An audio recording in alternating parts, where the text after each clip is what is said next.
Morgan, you have a second, just hand out the name tags, just so, so follow. Yeah, that's from the other committee. We're good? Yeah. All right, welcome everyone to Senate Education this Wednesday, January 17th. We are going to have a few bill introductions today. We're going to return a little bit to full cost education. And then we are going to get a better idea of PCB testing and remediation. That's rolling out from Agency of Natural Resources and the Department of Health. Then we have a hard stop at 4:30, so we may need to have the agency and others back in. But I know, Morgan, you're working to see if the agency can come in earlier, correct? Yes, great. Thank you. All right, so let's start with Senator Hashid. S-191 is an act relating to New American Advancement Grant applications. And before Senator Hashid starts, I know Morgan is working to get our full bulletin board up and going. But there, as you can tell, I think just from going into the Senate chamber, we have a lot on our plate. We prioritized a few things. I think that some people might want to reprioritize as we perhaps hear different bills. I'm not sure, but right now I know in our conversations we are working with a big push toward literacy. I know we're have a big push towards school construction. I know a number of other pressing topics have popped up. But with that, Ms. St. James, if you wouldn't mind, actually, we'll start with Senator Hashim, newly minted attorney, to tell us a little bit about the bill, the genesis of the bill, and we'll pass it on to Ms. St. James for walkthrough. Sure, thank you. So this was a bill that originated from some constituents of mine who are overseeing the integration and support of refugees in the Brattleboro area. We have a pretty high number of refugees in our area. I can't remember the number off the top of my head. I believe it's around 190 or so.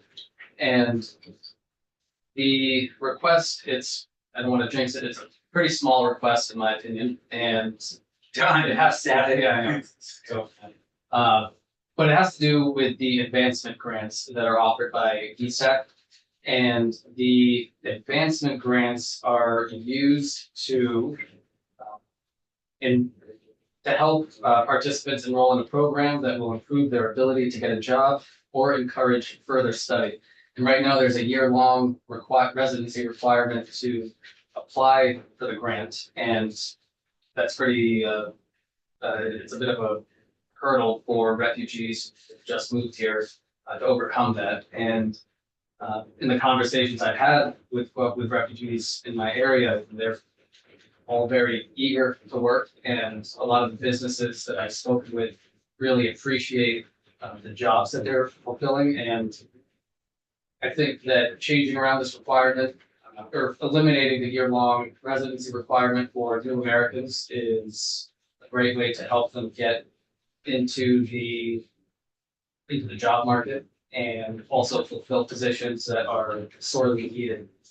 I did speak with VSAC about this. I don't want to speak for them while we're here. I do think there's a little bit of technical changes that need to be made just regarding language that I'm happy to share later on if we want to, or rather we could just have VSAC in testify, which I think would be necessary if this bill is to move forward. So that's the bill in a nutshell.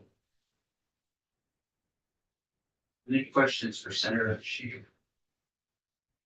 This may be a question for Ms. St. James or Senator Hashim, but do you know what the rationale was behind a 1-year requirement? I don't know the basis for it. I think that that's something VSAC could share. I mean, I can speculate and say that, well, I don't want to speculate. So I think VSAC could probably speak as to why there's that year residency. Thank you. Please. So I think I've been pretty vocal in recognizing that I think immigration reform is the key to the next wave of American prosperity.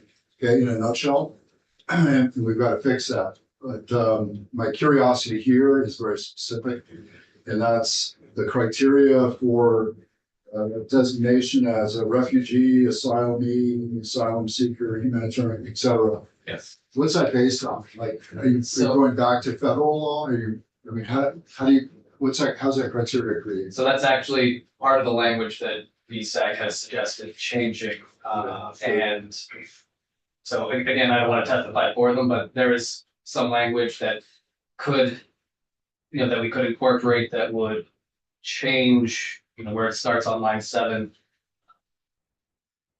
to say that that this will apply to persons who are described in section 2185 of Title 16, which does include the federal law, the federal language. Yes. So we'd be using federal designation, federal language to determine this status. If we were to incorporate 2185, that definition into this, yes. Thanks.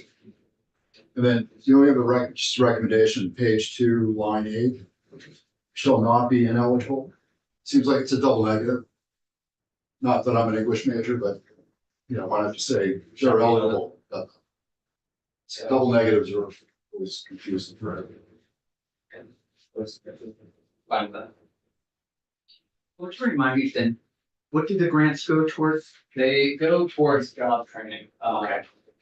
If you're, for example, the example that I was given was if you want to get your CDL license, it costs a fair amount of money.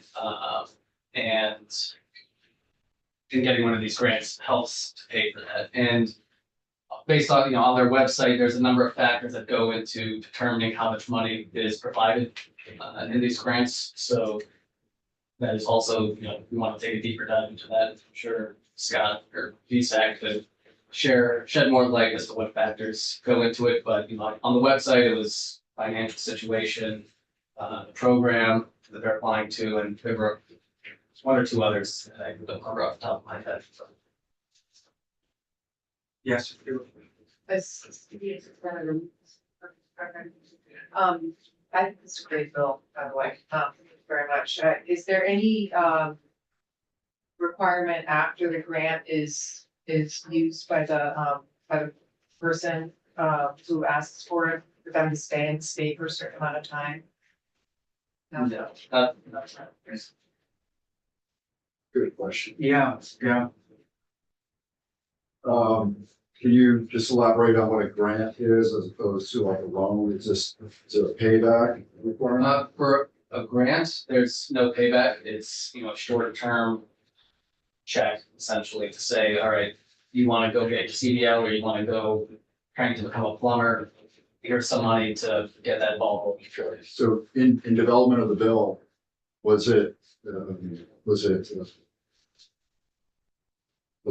you thinking about the possibility of loans? Eligibility for loans is very specific to grants.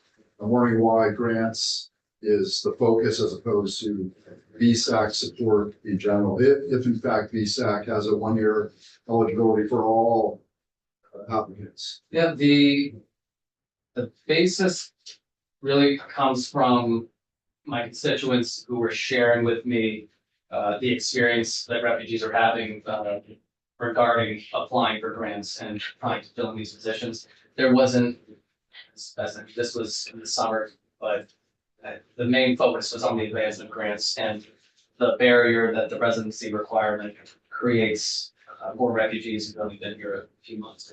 I get that, but in testimony, would you be willing to listen to the language if it were grants and loans? You're really just changing the flavor of the residency requirement as opposed to a specific grant program.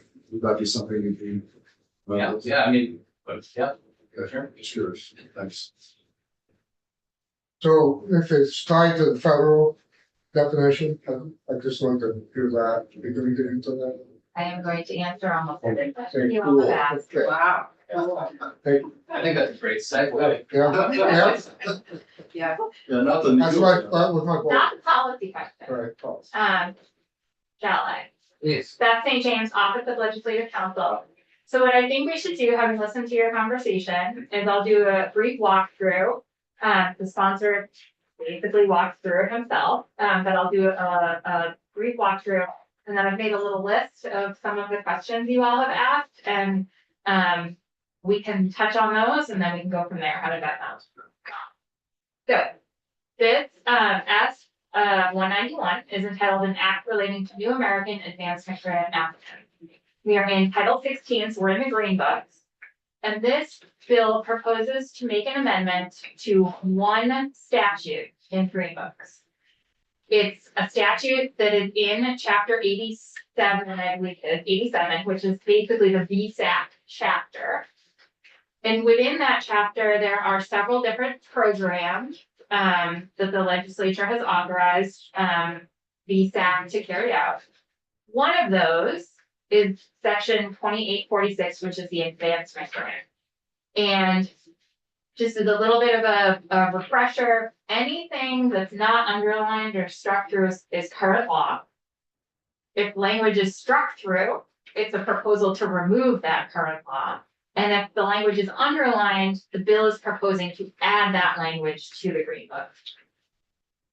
So the advancement grant, if you look on page 1, line 15, it's a very brief, the subsection A gives a very brief description of what the grant program is, right? It's established for residents, and we're going to come back to that word residents, pursuing non-degree education and training opportunities who do not meet the definition of student, and that subdivision reference is the definition section, which we're going to talk about for the entire chapter. And who may not meet the requirements of this subchapter. The subchapter is referring to other loan or scholarship or grant programs that VSAC is running. So the advancement grant, non-degree education and training opportunities, residents pursuing.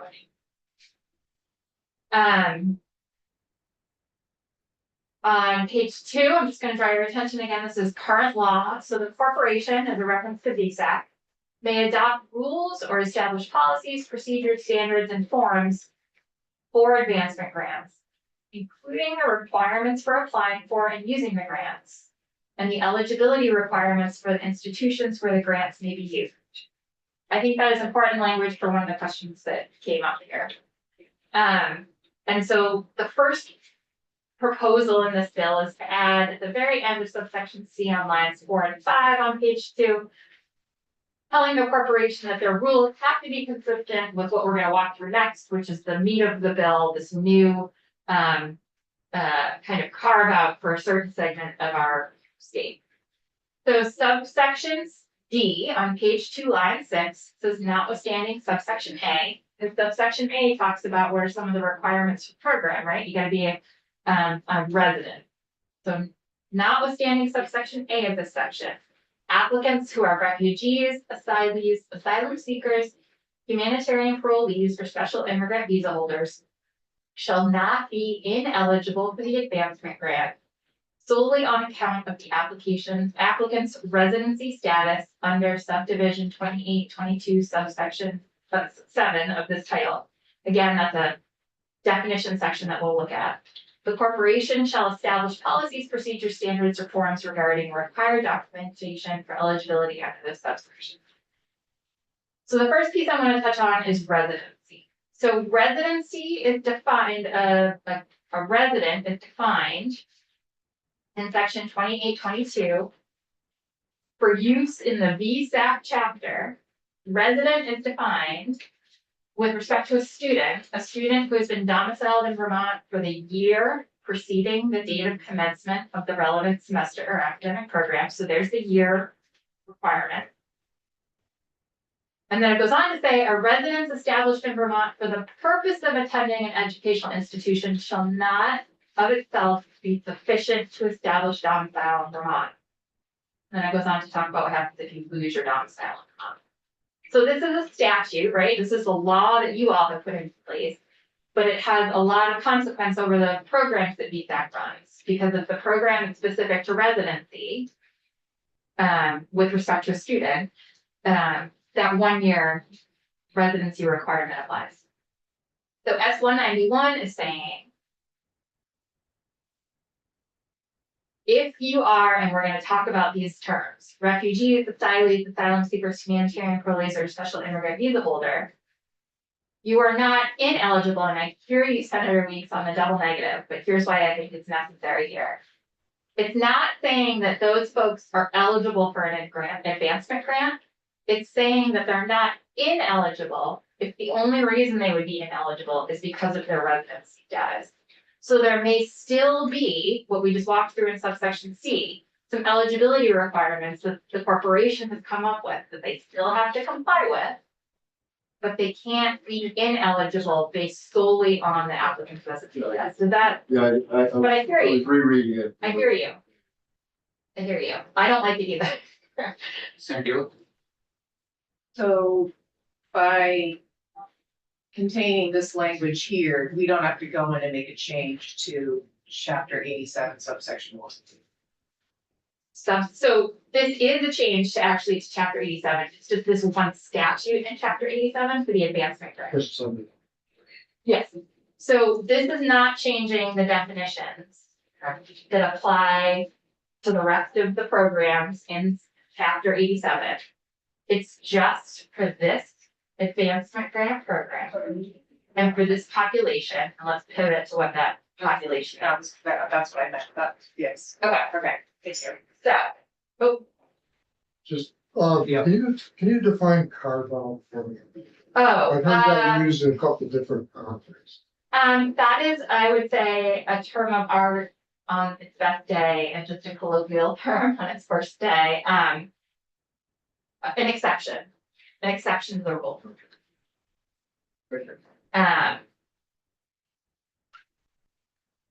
So I think if you choose to take up this bill, I would encourage you, and Senator Campion and I have had this conversation because we're gonna talk about, I think, the language that VSAC is perhaps talking about in a separate section of Title 16 in relation to residency requirements for the state colleges. There are a whole host of immigration statuses that the federal government defines, right? That's a federal issue, immigration, not a state issue.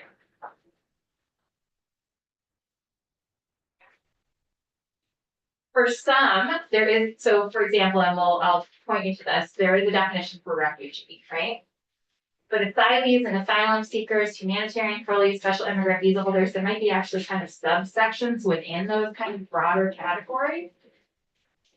So I would encourage you, if you want to pursue this bill, to have conversation, take testimony, have me in, whatever it is, to really get specific about who it is you want to extend this benefit to. This list can go a couple different ways. You can get even more specific. And if you want to get even more specific, we should be adding the references to the federal statutes that define these. But in doing that, you may be excluding some populations that you may not mean to, et cetera. The way this is written is we're actually asking VSAC to kind of come up with the documentation and eligibility requirements for these statuses. So it's a little bit of putting the burden on the corporation to kind of figure out who fits into those categories. That's a legal thing to do. Is that the most clear process to everyone who's reading this, right? Is everyone gonna know who qualifies as a refugee? That might be hard for someone to figure out without more in statute. So there's nothing, I just wanna say, like, there's nothing illegal about the way this bill is drafted. But I would encourage you, if you wanna take this up, to be specific about who it is you wanna extend benefit to. And then based on that, I can provide recommendations, or you may have other witnesses who are more versed in immigration law, who have recommendations for exactly the terms we should use and the federal laws we should cite to. There is, in 2022, this committee, and then the body as a whole, actually made some changes to the residency requirement for the Vermont State Colleges. So Vermont State Colleges also have a 1-year residency requirement for in-state tuition, and that's in statute. It's section 2185 of Title 16. And in 2022, There was an amendment for in-state tuition to the Community College of Vermont only. So CCV is a part of the State Colleges Corporation, but this change only applied to CCV. That you could qualify for in-state tuition even if you hadn't been here for a year. If you qualified as a refugee pursuant to, and then there's cite to the federal definition of refugee. Granted parole to enter the United States, and then there's, I believe this is the reference to humanitarian parole. There's a reference to the federal law there. Or issued a special immigrant visa pursuant to the Afghan Allies Protection Act of 2009 as amended. So that's a very specific list, but it's not as broad as the list in S-191, right? There are some immigration status there that would not be covered here. So if this is the population you want to reach, great. If you want to be more specific, like more narrow, or you want to reach a broader population, again, it's just narrowing it in on what immigration status are you looking to extend this benefit to. And I think one of the things we talked about when this law, when the CCV amendment went through, was there was a lot of reference to the Afghan refugees who are coming to Vermont, but they weren't actually refugees. They were humanitarian parolees, right? But who knows that? Like I, as a lay citizens reading our newspapers and our media outlets are not gonna necessarily understand that difference. So these immigration status terms are kind of thrown around. So you may hear from someone, well, we want to serve the refugee population. Well, who is it exactly you're trying to serve here? Let's make sure we're not excluding them by referencing this very specific federal definition, because you may not actually be targeting the population that you want to target. All of that to say, you may want to take some testimony out of like what populations you're actually trying to serve. I don't remember, Senator, how we got to the narrowing it down last time. I think CCD played a role. So we'll have VSAC in, might have specific constituents that you'd like to have in. I do owe a phone call to the person at SIT who I spoke with about this, so I could actually ask him if he'd be interested. That would be great. Joel Colony is the name. Great. So we'll have VSAC, SIT, and great. And I'm your alleged counsel, so it is 110% fair of you to say, Beth, here's the population we want to serve, go figure it out. But if you are working with, or you know of folks who work with these immigrant populations who are more fluent in the different immigration statuses, it would be wonderful for you all to hear from them, Yeah. or to set me up with a phone friend to make sure that you all are targeting the right communities. Or we come up with the criteria in which the corporation has to make their rules to make sure they're targeting the right communities. Does that make sense? Yep. Okay. Senator. So I want to know what the federal law says. 'Cause The definition of refugee, the question I've got is, you know, are these people gonna assimilate? Are they gonna try to become American citizens? Or are they just here on a work visa? Is it, because that does make a difference, depending on what the Yeah. federal law says. I don't have the numbers off the top of my head, and I think Joel could actually testify to this, hopefully, but anecdotally, I know a large portion of, at least the Afghan refugees are sticking around the area and living here. What's Joel's last name? Colony, C. yeah, Collins. Collins. Please, can I ask just for your perspective on the fact that, you know, immigration is a very slow process. My experience is somewhere between 5 and 20 years it takes for, you know, legal immigration. And we get the citizens that we're really looking for, we get the trade. Given the 1 year residency requirement, what's the rush? Why do we have to like eclipse the 1 year residency requirement? I mean, that's the only thing holding these folks back. You know, they're here for a year, they come into, you know, whatever town in Vermont, 1 year later, they're eligible.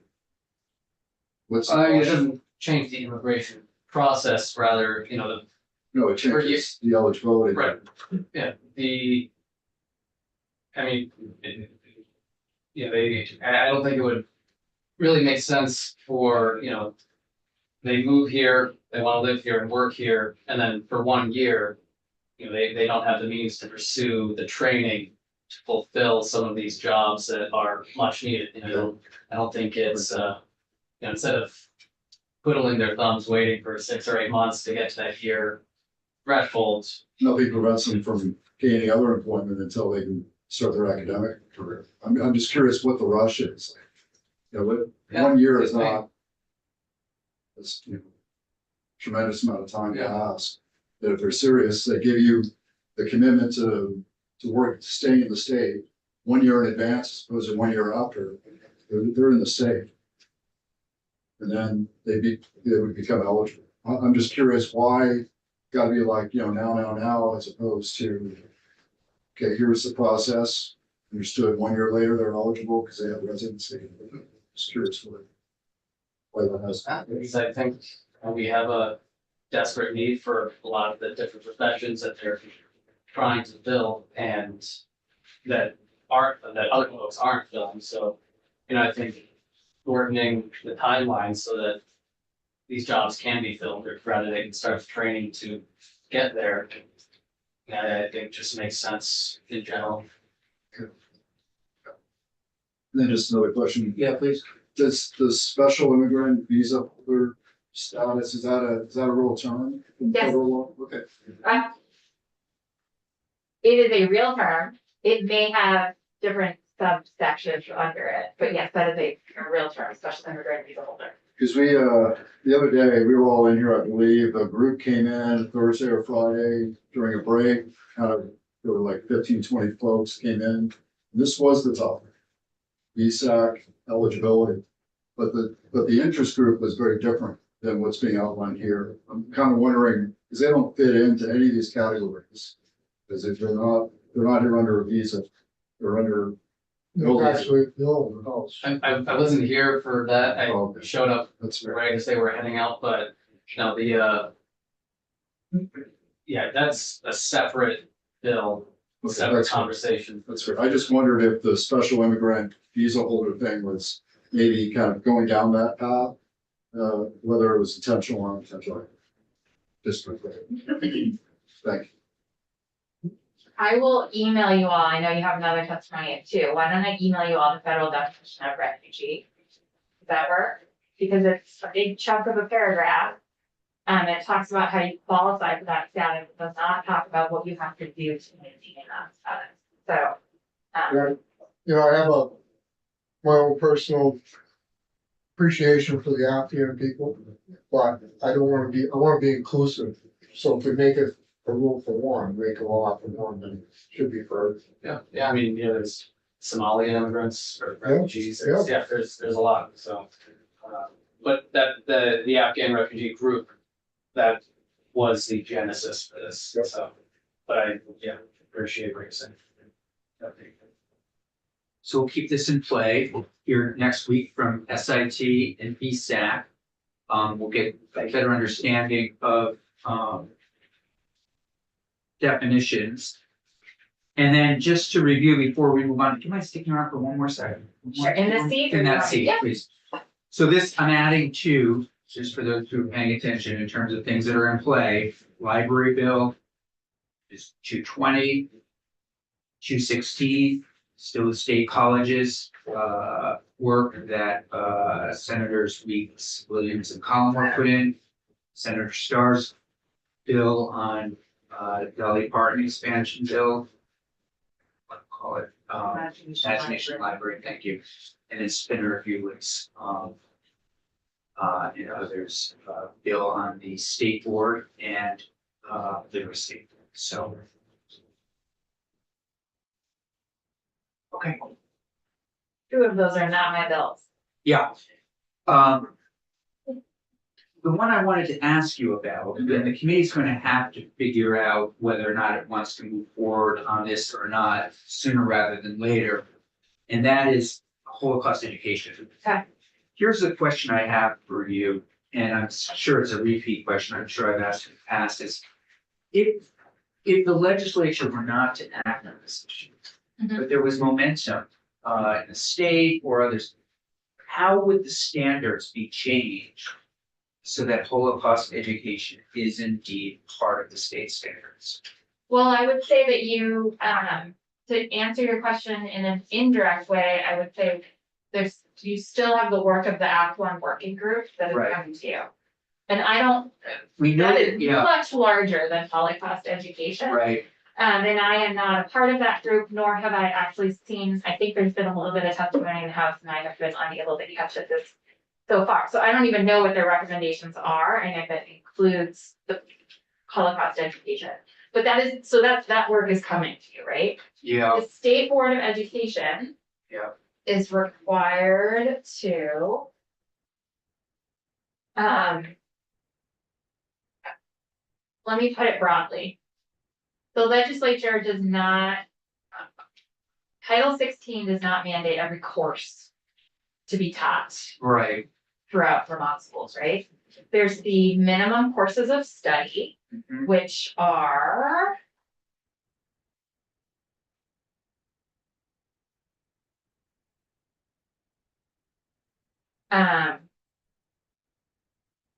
In public schools, approved and recognized independent schools and home study programs, learning experiences shall be provided for students in the minimum course of study.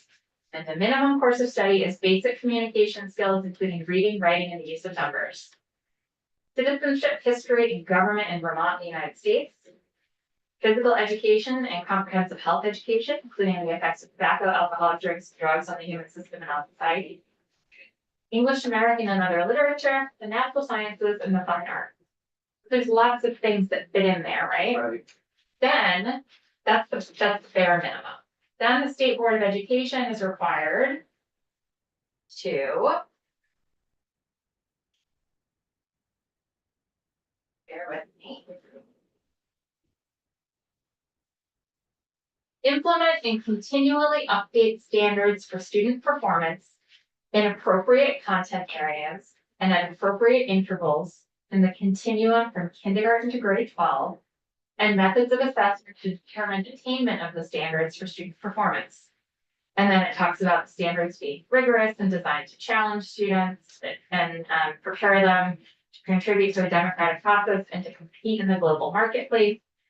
And then a requirement that the standards include a reading level proficiency for students completing grade 3, which is for a whole separate time of your conversation. So there's the minimum course of study, right? That's very broad. And then there's the requirement that the State Board of Education develop appropriate standards for student performance in appropriate content areas. So it's possible that there are schools out there that have included Holocaust education. Right, sure. Or that there is a State Board of Education standard that includes some, piece of it is on Holocaust education. But it's discretionary at this point. So if you all, as with everything we talked about, you want to require something and have there be no gray area about it, that's the case for the grade books. Yeah. If you are comfortable with societal swing and the way things are going in just society in general, and that means that the decisions that you are delegating to other bodies are going to be what you hope them to be, because everyone's on the same page, then that's great. You can delegate that authority as you've done here with the State Board of Education to develop those standards and performance. But if you don't want to leave any gray room or wiggle room or ability for someone to say, well, that doesn't fit in for us, then you would want to be specific about that. And there are areas, so like the tobacco education, that's specific, that's in the green books, that you gotta have health education and tobacco. Other things that are in the green books that you have to have. Tobacco use, alcohol, and drug use. There's a specific provision in here that American Sign Language does count as a foreign credit, right? There's no gray area there. There's a piece in here about a student's right to refuse animal dissection, right? So there are some specifics that get down to like specific courses in the green books, but the majority of what students are required to learn, graduation requirements, those are local decisions. Senator Gilliam. Yeah, so the only required curriculum is the tobacco and alcohol, basically, curriculum. That's a really good question. I'm looking at the courses of study chapter. And that's, it's a chapter 23 in Title 16. And you're right, that's the only place that I'm seeing the word curriculum under the general public schools. Piece. That doesn't mean there aren't other places that use the word curriculum somewhere else in Title 16 that I am trying to memorize Title 16, believe it or not. So, I'm not there yet. Yeah. So, but yes, you are correct. thank you. Yep. So I think most of us are well aware that curriculum development is real subject matter expertise in education. Maybe it's worthwhile to at least continue the conversation by understanding from an agency perspective, you know, how they approach curriculum development, kind of get our head around, you know, what's required, anyway, I think that a curriculum specialist out of AOE would be a great subject matter expert. I should just add that curriculum development is supervisory union responsibility, right? So there's various different levels of local decision making. But I believe, and I look to the agency has supports out there for different kinds of, Ted. For the record, Ted Fisher, Vermont Agency of Education, the agency's Director of Communications and Legislative Affairs. And forgive me, but I believe that the committee heard from Director DeCarolis and Martha Dice on Friday, correct? So Martha is the expert in global citizenships that includes social studies standards and world language. So they do a lot, including, and I think you probably heard a lot from Martha about the agency's work in Holocaust education, that they provide technical assistance and support to schools, professional learning, you know, they curate sort of professional learning opportunities and things, and it's the curriculum coordinators broadly. I think a lot of them have the title curriculum director now. Some are also titled as assistant superintendents. Nomenclature varies by district, but there's a general role of a curriculum coordinator at the school board level who they actually do the work of, okay, so how are we what are the structures of the proficiencies? What are we doing where? How are we administering this work? What's the standards to which we're teaching and those kind of things? So we provide a supportive role in helping them write curriculum plans to the standard, which is what Attorney St. James was referring to in terms of those are standards of a state board of education. So if you'll permit me, Mr. Chair, I'll just say sort of an answer from our perspective to answer your question. If you take no action in terms of adding to the Green Book, the state board, and it has been, I do not know if off the top of my head whether there is a timeline requirement in terms of when they look at curriculum standards, but the state board could receive advocacy and hear concerns from the public about individual standards and then review those standards and take sort of those elements into account. In the past, the board has developed its own Vermont standards. We now generally tend to adopt pre-existing books of standards that are aligned to proficiency-based learning and education. So as I imagine you heard probably far more expertly from Martha and from Jess, the college career and civic life C3 framework for social studies is the state board's adopted standards for social studies. So the elements in the standard are what curriculum directors develop their curriculum to, if that makes sense. But that's a state board process. Senator, No, I think if you really want something to be taught, it's gonna have to go into the green books and it's gonna come from us. Standards don't require anything. It seems like standards are advisory and you use them as discretionary. So I think, I hear what you're saying, experts can develop curriculum, but if there's a topic that we feel really strongly about, then we need to make that happen. correct me if I'm wrong, I could be, I stand to be corrected. And I'd be interested in Beth's thinking on this, and I'm an imperfect vessel. This may be a question to ask my colleagues in student pathways. But I don't, they're not advisory, and because they're not, and the reason why they're not advisory is because all of our assessments are aligned to them, right? So our assessments are aligned to them, our accountability framework is aligned to them. What they don't do, what we don't do in Vermont, because of the proficiency-based system, is say you must teach this number of hours on a topic, which means we regularly get Fs or Cs or not or whatever on national scans by oftentimes Washington-based advocacy groups that do state-by-state drive-bys. And so I'll get a call, or Martha will get a call, sometimes on an annual basis, by an intern in their office who's looking to see what does Vermont do, and we provide them all this information. And we at this point have kind of like a canned letter that we send, being like, please understand, because these are folks who are just trying to be part of the research project. They don't understand Vermont's situation. And like I said, they're often interns or sort of junior level researchers. And so we send them some information saying, or their report, national education reporters, and we send them a statement basically saying, look, our system doesn't work this way. When we say that there isn't a requirement for Holocaust education, or there's a requirement for civics, it doesn't mean we don't teach that. It means that we come up, that we read as a false positive in lots of cases. And I think that's kind of what this committee is grappling with, because we don't have hours requirements. Our system is based around proficiencies, and that's I think part of where it gets a little bit muddier. It does not mean it isn't taught in schools, but it also means that the policy levers to ensure something is taught are structured differently than they would be in other states. And we are absolutely. Senator. Well, I'm just questioning, so is it a lack of enforcement? Because we keep hearing that it's not, all of these things aren't being taught. Mhm.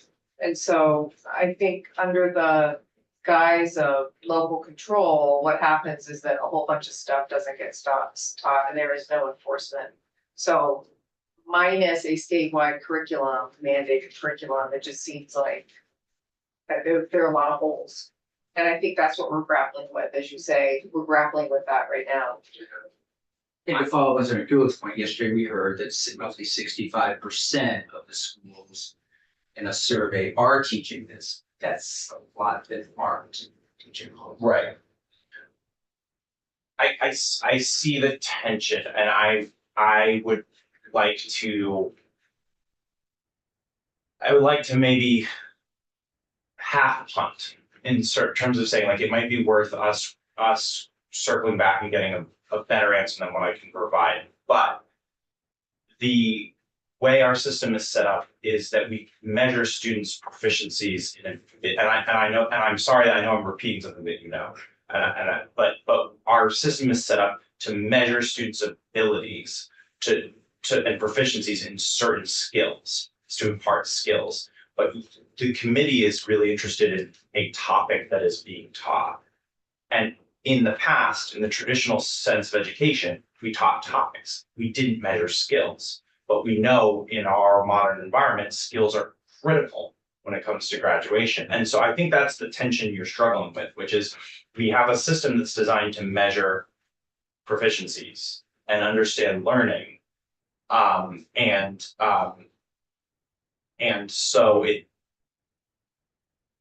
They don't match exactly for everything. And I'm sure some of my colleagues are going, oh my God, Ted.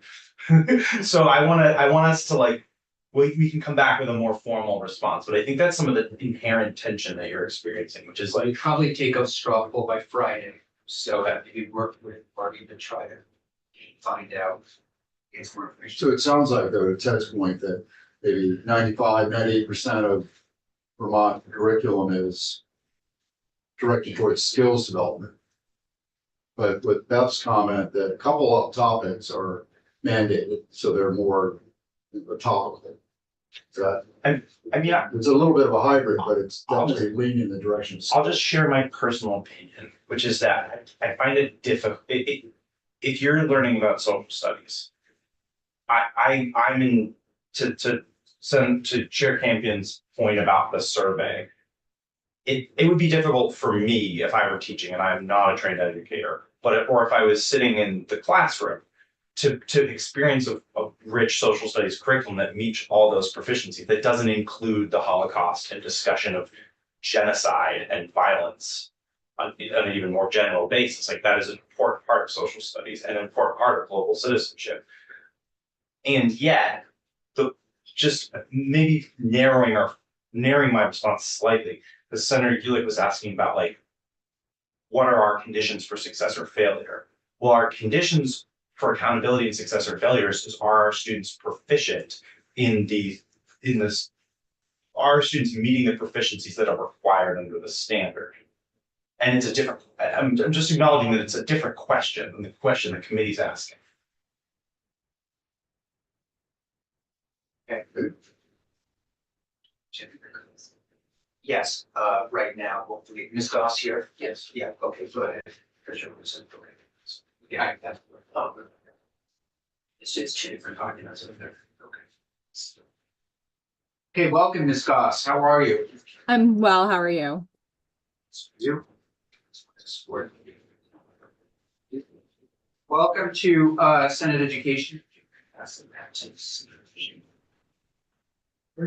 It's all for that. Got an experience with banks. Thanks for joining us. I don't know if you were able to listen into some of our conversation. It's interesting. I've been on different education committees over the years in this building, and this isn't the first time that we've had conversations about implementing a statewide requirement. I really appreciated Ledge Council saying that it's actually not the first time that we have things in the green books around health, tobacco, etc.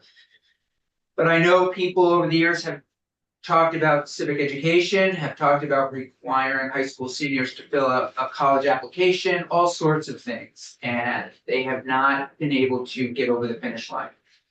And so here we are with Holocaust education. This committee, without a doubt, recognizes and has heard and is deeply concerned about the statistics of 19, I believe, 26-year-olds who either don't understand the Holocaust, don't believe it happened. The statistics were shared with us recently, very, very concerning to all of us. And how do we deal with this issue in this country, specifically this state? So the floor is yours. We have about 20 minutes or so, and look forward to hearing your thoughts. Well, thank you for having me and for giving me the opportunity to provide testimony on this topic, and hopefully give you some information that will help to answer some of those ponderings and questions that I heard in this conversation. And you're with Echoes and Reflections. Yes, sir. So I am with Echoes and Reflections, but also spent nearly 20 years as a high school social studies teacher. So coming to you from kind of both sides of this table. And for those of you that aren't familiar with Echoes and Reflections, we're a partnership of the ADL, USC Shoah Foundation, and Yad Vashem. And since our founding in 2005, we've worked with over 125,000 educators nationwide. And those educators use these resources and approaches in their classrooms, reaching tens of millions of students each year. And so since our inception, we've actually worked with educators in Vermont. And in 2023, we became part of a new effort to host an annual Holocaust Education Week in partnership with the Vermont Holocaust Memorial and the Vermont Agency of Education. So as you may know, at present, 25 states in the United States mandate Holocaust education. And I'm here today to share that I believe that it's both vital and important for the state of Vermont to follow suit with these 25 states and adopt Senate Bill 87 to require Vermont public schools to include Holocaust education in supervisory union-wide curricula for grades 6 through 12 each year. Anti-Semitism is an all-time high in our nation. Although statistics for 23 have not officially been released by the ADL, it's estimated that 2023 will show the highest reported rates of anti-Semitism since we began collecting statistics in 1979. This follows on the heels of already unprecedented reporting in 2022 when the ADL's audit of anti-Semitic incident registered 3,697 anti-Semitic incidents throughout the United States, which was a 36% increase from 2021. Now, to give you a bit perspective on 2023, between Hamas's attack on Israel on October 7th of 2023 and December 7th, 2023, 2,031 anti-Semitic incidents were reported in those 2 months alone in the United States. So it's going to be of no surprise when that number from 2022 is greatly exceeded. Despite this increase, not just here in the United States, but worldwide, we believe there's hope for a better future. In March of 2023, our Center for Anti-Semitism Research released a report that showed a statistically significant decrease in anti-Semitic belief systems in adulthood for individuals who had experienced Holocaust education during their secondary school experience. Additionally, the report showed that the greater one's knowledge of the Holocaust was, the lower one's rate of belief in anti-Semitic tropes. This report confirmed what educators nationwide had already been reporting, mostly anecdotally, that Holocaust education is a crucial tool to combat anti-Semitism. I heard talk of skills in the conversation as I was waiting, and I know that that is something that we are all concerned with, skill development in our students. And in 2020, we conducted a survey in conjunction with the University of Southern California and Lucid Collaborative of a nationally representative sample of 1,500 college and university students in the U.S. And this survey revealed that in addition to expected outcomes for those who experienced Holocaust education at the secondary level, such as higher rates of knowledge of the Holocaust and greater emphasis that it continue to be taught, some additional outcomes were revealed. When compared with students who did not learn about the Holocaust as part of their secondary schooling experience, students who participated in such learning showed a higher degree of pluralistic attitudes and more openness to differing viewpoints. They reported a greater willingness to challenge intolerant behavior in others, showed higher critical thinking skills, as well as a greater sense of social responsibility and civic efficacy. And the latter measure was even higher if they watched survivor testimony as part of their experience. Now, Echoes and Reflections accompanies the Agency of Education in agreeing with the bill's focus on integration with existing state-adopted content standards. However, we feel that an increased layer through a legislative mandate will ensure that these standards are taught with an appropriate level of depth. States who take this approach often experience greater support for implementation from educators who are not being asked to take on additional content that's outside their subject area. Additional support for inclusion in language arts curricula is also appreciated, as this subject is most often taught in both social studies and ELA classrooms. Additionally, the recommended topic areas in Senate Bill 87 are among those that Echoes and Reflections and other related Holocaust and genocide organizations recommend as the minimums for inclusion in curricula. These specific suggested topics provide students with not only an examination of the history of this era, but its relevance and importance today. So, support already exists to help Vermont strengthen Holocaust education and professional development for educators. The Vermont Council for Social Studies hosts sessions, including several offered by Echoes and Reflections at their yearly conference. Additionally, institutions such as the Agency of Education can offer in-person training opportunities for educators at sites around the state, and Echoes and Reflections remains a willing partner in these efforts. For those who need a virtual option, we also offer webinars, online courses, and targeted sessions that Vermont educators can take part in on a weekly basis throughout the year. All of these offerings are fully subsidized and free of charge to secondary educators, and our opportunities are also accompanied by ongoing evaluation to ensure that these programs are meeting the needs of the educators who attend our programming. In addition to these opportunities, Echoes is willing to commit staff capacity to support the development of curriculum specific to the needs of Vermont students and their educators. We're ready to bolster subject matter expertise via our team of experienced educators who also hold advanced degrees in Holocaust and genocide studies. This includes continued offers of professional development, as well as support for the Agency of Education or other appointed individuals to develop or adapt curricula for Vermont students. In 2021, we undertook a similar effort with the state of Delaware, creating lesson plans aligned to the C3 framework for each course that included Holocaust education with resources and approaches that allowed educators to create and adapt these plans for their specific classrooms. Following the creation of our plans, professional development was offered each year at both the state and local level to build educator capacity and comfort in implementing these plans. A similar program could be developed for Vermont. In conclusion, it's time for Vermont to join the 25 other states who mandate education of this history for their students and future leaders. Fighting anti-Semitism and all forms of hatred is critical in creating a better future, a future that will be brighter for the citizens of Vermont, including those we are responsible for educating both today and tomorrow. Thank you.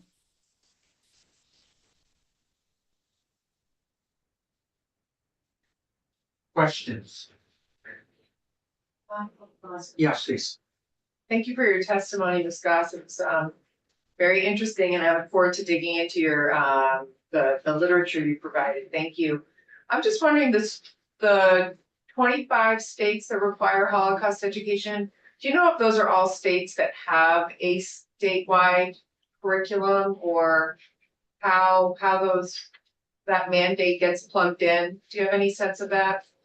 I do, yeah. So some states, like for example, in Virginia, we have the standards of learning, which are required to be taught in every course specific that has the standards throughout the state. And they also have end of course assessments that are aligned with them. Other states like Colorado, which is one of our newer mandate states that we work with, their state standards are require the inclusion of Holocaust education and make recommendations for what specifically is included, but it's up to each local district to plan and implement where those standards will fall in their students' school experiences. So, you know, it's in these situations, we find that educators, even if there is local control, that they do appreciate the availability of a state curriculum and approach that also gives them some flexibility and freedom to go beyond that state recommended approach or adapt it to their own specific school districts. Thank you. You know, it's interesting, periodically we hear and work with other bills also. Vermont is doing this, other states are doing this, Vermont isn't doing that, all that kind of thing. And in part, and I think our education representative from the agency touched on it, sometimes it has to do, of course, with the structure itself that we're working in. You know, Vermont being the standards-based standards-based is the way we look at education versus other states that even, you know, some of our neighbors like New York or Massachusetts that have Regents exams, all that kind of thing. So it's interesting and it's challenging. It's also, just as a committee member, what's the future look like for us? You could have, and I'm not saying it's a bad thing, but if this committee all of a sudden becomes the committee that starts to decide what Vermont students should or shouldn't be learning. This might be an exception to the rule, given the circumstances and statistics. But next year there could be, you know, 30 bills, which again, I'm not saying it's I'm sort of saying it's more of it could be the future, which I think we just need to consider, and that could get complicated. Please. Just curious, Jennifer, I guess first, thank you for your testimony. Thank you for the packages that you provided for our outside reading. In addition to modifying or enhancing school curriculums, what other venues are you pursuing to get out the word about Holocaust education just to the general population? Are there other initiatives? Yeah, absolutely. So our specific work is geared towards secondary educators and their students. That's the mission of our institution. We also have partners in the field like the United States Holocaust Memorial Museum, which hosts both in-person and online community program to further education around the subject for people in all walks of life and age levels. Your local Vermont Holocaust Memorial has public programming that helps advance understandings in local communities. And then there's other organizations throughout the nation that work through public access television to provide programming on the topic. I mean, there's a myriad of different opportunities for educators and individuals who are lifelong learners to continue their learning of this topic. Good. Thank you, John. Any other questions, Ms. Goss? Thank you very much for taking the time. I too, will just echo what everyone has said. Looking forward to jumping into this. It's a very serious topic, and hope you'll continue to follow our work over the next couple of weeks. And if you'd like to be in contact with us, please feel free to reach out. Absolutely. Thanks for having me today. And if there's anything I can do to be of service, please let me know. Thank you. Or you can take us off. We're going to take a little break.